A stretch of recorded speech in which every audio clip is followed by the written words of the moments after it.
எல்லாருக்கும் வணக்கம்.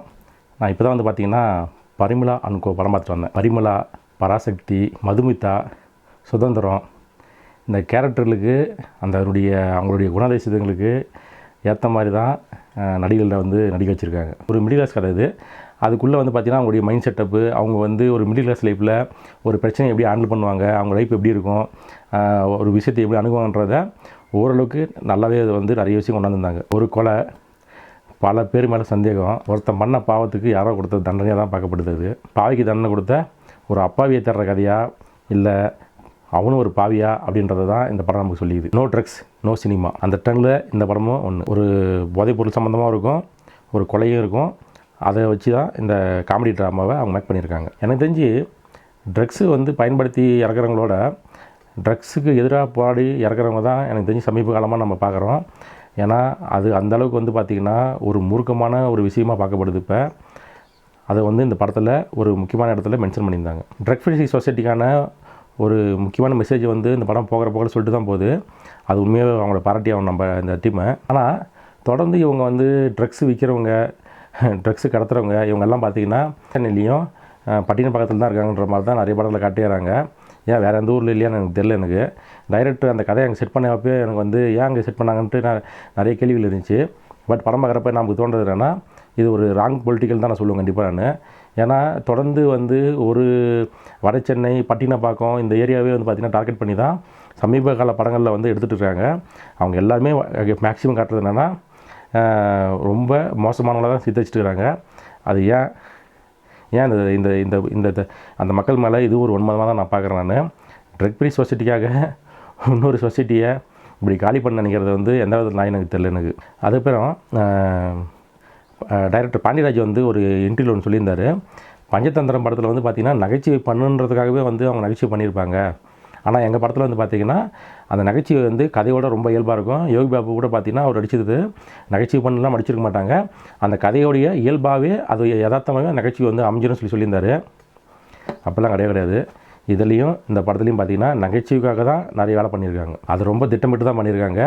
அது ரொம்ப ஆர்கானிக்கெல்லாம் இல்லவே இல்லை. அதில் ஆனால் அது ரசிக்கிற மாதிரி தான் இருக்குது. ஆனால் ஆர்கானிக்கெல்லாம் கிடையாது. அதுதான் உண்மை. டைலாக்லாம் நிறைய நல்லா இருந்துச்சு. அதில் மூத்த சந்தில் முட்டிட்டு நிற்கிற காமெடி வந்து என்ன நீதி கதையான்ற ஒரு ஒன்று வரும். இந்த மாதிரி நிறைய டைலாக்ஸ் வந்து பார்த்திங்கன்னா ஃபஸ்ட் ஹாப்லேயும் சரி நிறைய இடத்துல வந்து நல்லா ஒர்க் அவுட் ஆகும். டைலாக்ஸ் தான் படத்தில் ஒரு ப்ளஸ்ஸாக இருந்துச்சு. சொல்லப்போனால் நிறைய இடத்துல வந்து ஃபஸ்ட் ஹாப்லாம் பார்த்திங்கன்னா சிரிச்சு கண்ணில் தண்ணி வந்துச்சு தான் சொல்ல முடியும் நமக்கு. ஆனால் அதே டைம் பார்த்திங்கன்னா செகண்ட் ஹாப்லேயும் சரி ஃபஸ்ட் ஹாப் சில இடத்துலையும் சரி ரொம்பவே அயற்சியாக இருந்துச்சு, ரொம்ப கிரிஞ்சாக தான் இருந்துச்சு. அதை நம்ம சொல்லி தான் ஆகணும். அந்தளவுக்கு தான் வந்து அவங்க வந்து கொண்டு போயிருந்தாங்க. மிஸ்கின் இந்த படத்தில் நடிச்சதை வச்சு நான் என்ன புரிஞ்சுக்கிட்டேன்னா பார்த்திபன் நடித்த இடத்த தான் மிஸ்கின் பிடிச்சதான் நான் நினைக்கிறேன் நான். ஏன்னா பார்த்திபன் அவர்கள் வந்து பார்த்திங்கன்னா பண்ணுற அந்த மேனரிசமும் அந்த நக்கல் நாயாண்டிலாம் பார்த்திங்கன்னா கரெக்டாக மிஸ்கின் அப்படியே ஃபாலோ பண்ணிகிட்ருக்காரு.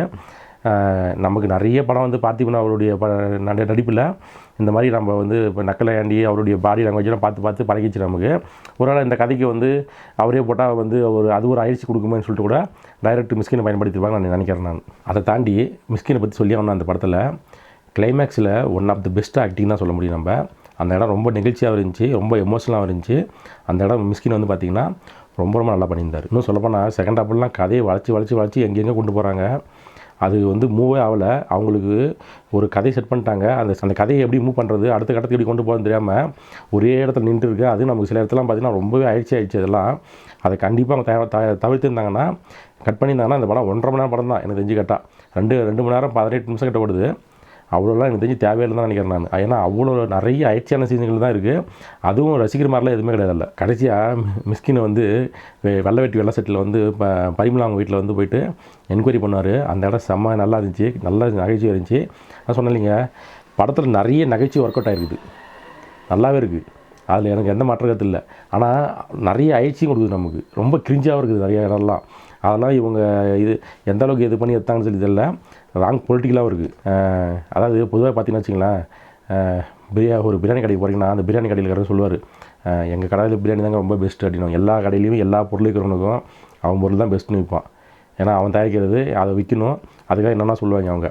ஆனால் வாங்குறவங்க சாப்பிட்டு பார்க்குறவங்க நமக்கு இருக்குது பார்த்தியா, நம்ம தான் முடிவு பண்ணணும். என்னை கேட்டால் இது வந்து ஒரு ஆவரேஜான பிரியாணி தான். அது அவ்வளோதான் சொல்ல முடியும். தவிர இது ஆகா ஓகோ இதெல்லாம் இது தாண்டா best biryani one of the சூப்பரான ஒரு பிரியாணிலாம் சொல்லியிருக்க முடியாது நம்மளாம். ஜஸ்ட் வாட்ச், அவ்வளோதான். நன்றி நண்பர்களே. உங்கள் நண்பர்களுக்கு ஷேர் பண்ணுங்கள், சப்ஸ்கிரைப் பண்ணிடுங்க, மறக்காமல் கமெண்ட் பண்ணுங்கள். தேங்க்யூ, நன்றி.